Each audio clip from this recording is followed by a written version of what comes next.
Hello friends, ಎಲ್ಲರಿಗೂ ನಮಸ್ಕಾರಗಳು. ಸೈಗಜೀವ ಸಾಹಿತ್ಯಕ್ಕೆ ನಿಮ್ಮೆಲ್ಲರಿಗೂ ಸ್ವಾಗತ. ಫ್ರೆಂಡ್ಸ್, ನಿಮಗೆ ಒಂದು ವೈಕುಂಠ ಏಕಾದಶಿ ಎಂದು ಸಾಂಪ್ರದಾಯಿಕವಾಗಿ ಮನೆಯಲ್ಲೇ ಯಾವ ರೀತಿ ಪೂಜೆಯನ್ನು ಮಾಡ್ಕೋಬಹುದು, ಹಾಗೆಯೇ ಒಂದು ವಿಶೇಷ ದೀಪಾರಾಧನೆ ಆಗಿರಬಹುದು, ಮತ್ತು ಅಭಿಷೇಕ, ಅಲಂಕಾರ, ನೈವೇದ್ಯ, ಇನ್ನೂ ಹೆಚ್ಚಿನದಾದ ಒಂದು ವಿಷಯದ ಬಗ್ಗೆ ಮಾಹಿತಿಯನ್ನು ಕೊಡ್ತಾ ಇದ್ದೀನಿ. ಬನ್ನಿ ತಿಳಿದುಕೊಳ್ಳೋಣಂತೆ. ಈಗಾಗಲೇ ನಮಗೆ ಒಂದು ಏಕಾದಶಿಯು ಯಾವಾಗ ಅಂತ ತಿಳಿಸ್ಕೊಟ್ಟಿದ್ದೀನಿ. ಆದರೂ ಸಹ ಮತ್ತೊಂದು ಸಹ ತಿಳಿಸ್ಬೇಕು ಅಂತ ಅಂದುಕೊಳ್ಳುವುದಾದರೆ, ಈ ಸಹ ನಾವು ವೈಕುಂಠ ಏಕಾದಶಿಯನ್ನು ಡಿಸೆಂಬರ್ 30ನೇ ತಾರೀಕು ಮಂಗಳವಾರದಂದು ಆಚರಣೆ ಮಾಡ್ತೇವೆ.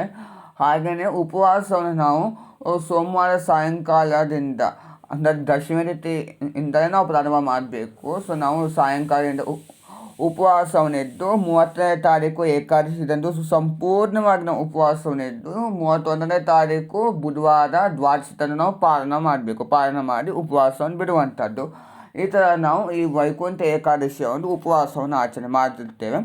ಬನ್ನಿ ಈಗ ಅಭಿಷೇಕದೊಂದಿಗೆ ಪೂಜೆನ ಪ್ರಾರಂಭ ಮಾಡೋಣಂತೆ. ನೀವು ನೋಡ್ತಾ ಇರ್ಬೋದು, ನಾನು ವೆಂಕಟೇಶ್ವರ ಸ್ವಾಮಿಯ ವಿಗ್ರಹಕ್ಕೆ ಅಭಿಷೇಕವನ್ನು ಮಾಡಿ ತಿಳಿಸ್ಕೊಳ್ತಾ ಇದ್ದೇನೆ. ಮೊದಲಿಗೆ ಪೀಠವನ್ನು ನೀವು ಸರಿಸಿ ಮಾಡಿಕೊಂಡು ಶಂಕು, ಚಕ್ರ, ನಾಮ, ಅಷ್ಟರ ಪದ್ಮ, ತುಂಬ ರೀತಿಯ ರಂಗೋಲಿಗಳನ್ನು ಹಾಕ್ಕೊಂಡು ನಂತರ ಒಂದು ಪ್ಲೇಟನ್ನು ಇಟ್ಟಿದ್ದೇನೆ. ಒಂದು ತುಳಸಿ ಎಲೆ ಮೇಲೆ ವೆಂಕಟೇಶ್ವರ ಸ್ವಾಮಿಯ ಪ್ರತಿಷ್ಠಾಪನೆ ಮಾಡಿಕೊಂಡು ಮೊದಲಿಗೆ ನಾವು ಸೂರ್ಯೋದಕ ಸ್ನಾನ ಮಾಡ್ಕೊಳ್ಳೋಣಂತೆ. ನೀವು ಸೂರ್ಯೋದಕ ಸ್ನಾನವನ್ನು ಮಾಡಿಕೊಂಡು ನಂತರದಲ್ಲಿ ಹಾಲು, ಮೊಸರು, ತುಪ್ಪ, ಜೇನುತುಪ್ಪ, ಸಕ್ಕರೆ ಈ ಥರನು ಪಂಚಾಮೃತ ಅಭಿಷೇಕವನ್ನು ಮಾಡ್ಕೋಬಹುದು.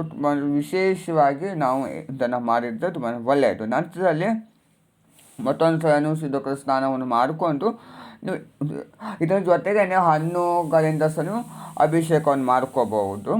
ಮತ್ತೊಂದು ಸಲ ನೀವು ಸೂರ್ಯೋದಕ ಸ್ನಾನವನ್ನು ಮಾಡಿಕೊಂಡು ನಂತರದಲ್ಲಿ ವಿಗ್ರಹವನ್ನು ಸ್ವಚ್ಛವಾಗಿ ನೀವು ಅದನ್ನು ತೊಳೆದುಕೊಂಡು ಒರೆಸಿ ಅರಿಶಿನ, ಕುಂಕುಮ, ಶ್ರೀಗಂಧ, ಅರಿಶಿನ ಕುಂಕುಮವನ್ನು ಹಚ್ಚಿ ನೀವು ಸಿದ್ಧತೆ ಇಟ್ಕೊಳ್ಳಿ. ನಂತರ ನೀವು ಮನೆ ಮೇಲೆ ವೆಂಕಟೇಶ್ವರ ಸ್ವಾಮಿಯ ಒಂದು ಫೋಟೋವನ್ನು ಇಟ್ಟಿದ್ದೇನೆ, ಹೂಗಳಿಂದ ಅಲಂಕಾರ ಮಾಡಿದ್ದೇನೆ. ಹಾಗೆ ತುಳಸಿಯನ್ನು ಸಹ ಇಟ್ಟಿದ್ದೇನೆ. ನಂತರ ನೀನು ಉಯ್ಯಾಲೆಯ ಮೂಲಕ ನೀವು ಲಕ್ಷ್ಮೀ ವೆಂಕಟೇಶ್ವರ ಸ್ವಾಮಿಯನ್ನು ಪ್ರತಿಷ್ಠಾಪನೆ ಮಾಡ್ಕೋಬಹುದು. ಇಲ್ಲ ಅಂದರೆ ಪ್ಲೇಟ್ನಲ್ಲಿ ಸಹ ನೀವು ಇರಬಹುದು. ನಾನು ನಿಮಗೆ ಸರಳವಾಗಿಯೇ ತಿಳಿಸ್ಕೊಡ್ತಾ ಇದ್ದೇನೆ, ನಾನೇ ಮಾಡಿರುವಂಥದ್ದು.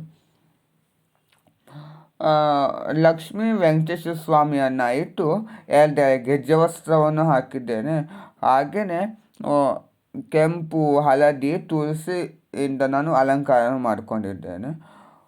ನಿಮ್ಮನೆ ಲಕ್ಷ್ಮೀ ವೆಂಕಟೇಶ್ವರ ಸ್ವಾಮಿ ವಿಗ್ರಹ ಇಲ್ಲ ಅಂದರೆ ನೀವು ಫೋಟೋವನ್ನೇ ಇಟ್ಟು ನೀವು ಅಷ್ಟೇ ಪೂಜೆ ಮಾಡ್ಕೋಬೋದು. ಏನೂ ಸಹ ಇಲ್ಲ ಅನ್ನೋದಾದರೆ ನೀವು ದೇವಸ್ಥಾನಕ್ಕೆ ಹೋಗಿ ತುಳಸಿ ಹಾರವನ್ನು ಕೊಟ್ಕೊಂಡು ಬಂದು ಉಪವಾಸವನ್ನಿದ್ದು ದೇವಸ್ಥಾನದಲ್ಲಿ ಪೂಜೆಯನ್ನು ಮಾಡಿಸ್ಕೊಂಡು ಬರಬಹುದು.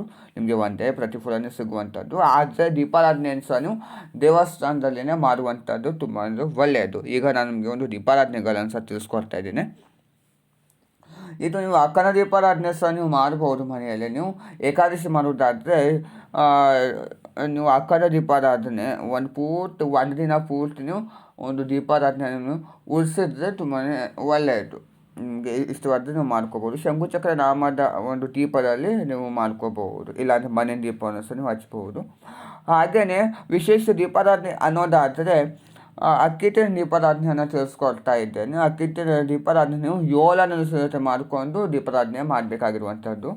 7 ದೀಪ ನೀವು ಬೇಕಾದ್ರೆ ಅದು ಸಹ ಹಚ್ಚಬಹುದು. ಆದರೆ ವಿಶೇಷವಾಗಿ ಹಚ್ಚುವುದಾದರೆ ನಾವು 7 ಹಚ್ಚುವುದು ತುಂಬ ಅತ್ಯುತ್ತಮವಾಗಿರುವಂಥದ್ದು. ಮುಂದಿನ ದಿನದಲ್ಲಿ ದೀಪಾರಾಧನೆಯನ್ನು ಯಾವ ರೀತಿ ಮಾಡಬೇಕು ಅನ್ನೋ ಸಹ ತಿಳಿಸ್ಕೊಡ್ತಾ ಹೋಗ್ತೀನಿ. ಪ್ರಸಾದಕ್ಕೆ ಅಂತ ಈ ಸಲ ನಮಗೆ ಏಕಾದಶಿ ಆಗೋದ್ರಿಂದ ನಾವು ಏನೂ ಸಹ ಪ್ರಸಾದ ರೂಪವಾಗಿ ಇಡಲು ಬರುವುದಿಲ್ಲ. ಬರೀ ಹಾಲು, ಹಣ್ಣು ಅಷ್ಟನ್ನೇ ಇಟ್ಟು ನಾವು ಪೂಜೆ ಮಾಡ್ಕೋಬೇಕು. ಹಣ್ಣನ್ನು ಇಟ್ಟಿದ್ದೇನೆ, ತುಳಸಿ, ತೀರ್ಥ, ತಾಂಬೂಲ, ಹಾಗೆಯೇ ಅಭಿಷೇಕ ಮಾಡಿರುವಂಥದ್ದೇ ಒಂದು ಬಟ್ಲಿನಲ್ಲಿ ಇಟ್ಟಿದ್ದೇನೆ. ಇಷ್ಟೇ ನನಗೆ ಒಂದು ಸರಳವಾಗಿಯೇ ಒಂದು ಪೂಜೆಯನ್ನು ತಿಳಿಸ್ಕೊಡ್ತಾ ಇದ್ದೇನೆ.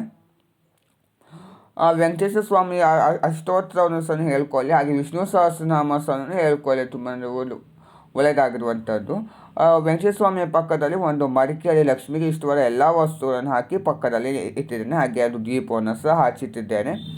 ಮತ್ತು ಒಂದು ಕಾಯಿಯನ್ನು ಸಂಕಲ್ಪ ಮಾಡಿಕೊಂಡು ಪಕ್ಕದಲ್ಲೇ ಇಟ್ಟಿರಿ.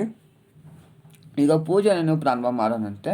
ಮೊದಲಿಗೆ ಉದ್ದಿನ ಕಡ್ಡಿಯನ್ನು ಬೆಳಗ್ಗೆ ಧೂಪವನ್ನು ಮಾಡಿಕೊಂಡು ಸಾಂಬ್ರಾಣಿ ಧೂಪವನ್ನು ಸಹ ಹಾಕಿ ವೆಂಕಟೇಶ್ವರ ಸ್ವಾಮಿಗೆ ಅಷ್ಟೋತ್ತರವನ್ನು ಮಾಡ್ಕೊಳ್ಳೋಣಂತೆ. ನೀವು ವೆಂಕಟೇಶ್ವರ ಸ್ವಾಮಿಗೆ ಕುಂಕುಮಾರ್ಚನೆ ಸಹ ಮಾಡ್ಕೋಬಹುದು. ಇಲ್ಲ ಅಂದರೆ ತುಂಬ ವಿಶೇಷವಾಗಿ ಅಂತ ತಿಳಿಸ್ಕೊಡುವುದಾದರೆ ತುಳಸಿ ದಳ ಹಾಗೆ ಹಳದಿ ಅಕ್ಷತೆಯನ್ನು ಸಿದ್ಧತೆ ಮಾಡಿಕೊಂಡು ವೆಂಕಟೇಶ್ವರ ಸ್ವಾಮಿಗೆ ನೀವು ಅಷ್ಟೋತ್ಸವ ಮಾಡ್ಕೋಬಹುದು. ಈ ಅಷ್ಟೋತ್ಸವ ಎಲ್ಲ ಆಗಿದ ನಂತರ ಕಾಯನ್ನು ಹೊಡೆದು ನೀವು ಮಂಗಳಾರತಿ ಮಾಡ್ಕೋಬಹುದು. ಮಂಗಳಾರತಿ ಎಲ್ಲ ಆಗಿದ ನಂತರ ತುಳಸಿ ತೀರ್ಥವನ್ನು ಪ್ರೋಕ್ಷಣೆ ಮಾಡಿ ಅಕ್ಷತೆಯನ್ನು ಹಾಕಿ ಪೂಜೆಯನ್ನು ನೀವು ಮುಕ್ತಾಯ ಮಾಡಬಹುದು. ಪೂಜೆ ಎಲ್ಲ ಸಮಾಪ್ತಿ ಆಗಿದ ನಂತರ ಮನೆಯಲ್ಲಿ ಎಷ್ಟು ಜನ ಇರ್ತಾರೋ ಅವರೆಲ್ಲರೂ ಕೂಡ ಅಕ್ಷತೆಯನ್ನು ಹಾಕಿ ಜೋಕಾಲಿಯನ್ನು ಇಟ್ಟು ತೊಟ್ಲಲ್ಲಿ ಲಕ್ಷ್ಮೀ ವೆಂಕಟೇಶ್ವರ ಸ್ವಾಮಿಯನ್ನು ಇಟ್ಟಿದ್ರೆ ಅದನ್ನು ತೂಗುವುದು ತುಂಬ ವಿಶೇಷವಾಗಿ ಅದು ಕಾಣ್ತದೆ. ಸೊ ನೀವು ಆ ಥರ ಒಂದು ಏನು ನಿಯಮಗಳನ್ನು ಸ್ವಲ್ಪ ಪಾಲನೆ ಮಾಡೋದು. ಪ್ಲೇಟ್ನಲ್ಲಿ ಇಟ್ಟಿದ್ರೆ ಏನು ಕೂಡ ಮಾಡೋದು ಬರುವುದಿಲ್ಲ. ನೀವು ಹಾಗೆಯೇ ಇಟ್ಟು ಪೂಜೆ ಮಾಡ್ಕೋಬೋದು. ಈ ಪೂಜೆ ಎಲ್ಲ ಆಗಿದ ನಂತರ ದೇವಸ್ಥಾನಕ್ಕೆ ಹೋಗಿ ಜೋಕಾಲಿಯನ್ನು ಅವರು ಸಿದ್ಧತೆ ಮಾಡ್ಕೊಂಡಿರ್ತಾರೆ. ನೀವು ಉತ್ತರ ಬಾಗಿಲಿನ ಮೂಲಕ ಹೋಗಿ ತಲೆಬಾಗಿಸಿ ಹೋಗಿ ವೆಂಕಟೇಶ್ವರ ಸ್ವಾಮಿ ದರ್ಶನ ಪಡ್ಕೊಂಡು ಮನೆಗೆ ಬರಬಹುದು. ಇಷ್ಟು ನೀವು ಏಕಾದಶಿ ಬಗ್ಗೆ ತಿಳ್ಕೊಬೇಕಾಗಿರುವಂಥ ಒಂದು ಪೂಜಾ ವಿಧಾನ ಆಗಿರ್ತದೆ. ನಾವು ಮಂಗಳವಾರ ಈ ಪೂಜೆಯನ್ನು ಮಾಡಿರ್ತೇವೆ, ಬುಧವಾರ ನೀವು ವಿಸರ್ಜನೆ ಮಾಡಬೇಕಾಗಿರುವಂಥದ್ದು. ಮುಂದಿನ ವಿಡಿಯೋದಲ್ಲಿ ಒಂದು ಪಾಲನ ಸಮಯ ಹಾಗೆಯೇ ದೀಪಾರಾಧನೆಯ ಬಗ್ಗೆ ಮಾಹಿತಿಯನ್ನು ಕೊಡ್ತೀನಿ. ನೋಡೋಣ ಫ್ರೆಂಡ್ಸ್, ಇವತ್ತಿನ ಒಂದು ವಿಡಿಯೋದಲ್ಲಿ ನಮಗೆ ವೈಕುಂಠ ಏಕಾದಶಿಯ ಪೂಜಾ ವಿಧಾನ, ದೀಪಾರಾಧನೆ ಮತ್ತಷ್ಟು ವಿಷಯ ಬಗ್ಗೆ ಮಾಹಿತಿಯನ್ನು ಕೊಟ್ಟಿದ್ದೀನಿ. ಎಲ್ಲರಿಗೂ ಇಷ್ಟವಾಗಿ ನಾನು ಭಾವಿಸಿದ್ದೇನೆ. ಇಷ್ಟವಾದರೆ ಲೈಕ್ ಮಾಡಿ, ಶೇರ್ ಮಾಡಿ, ಕಮೆಂಟ್ ಮಾಡಿ, ಹಾಗೆಯೇ ಒಂದು ಸಬ್ಸ್ಕ್ರೈಬ್ ಮಾಡ್ಕೊಳ್ಳಿ. Thank you.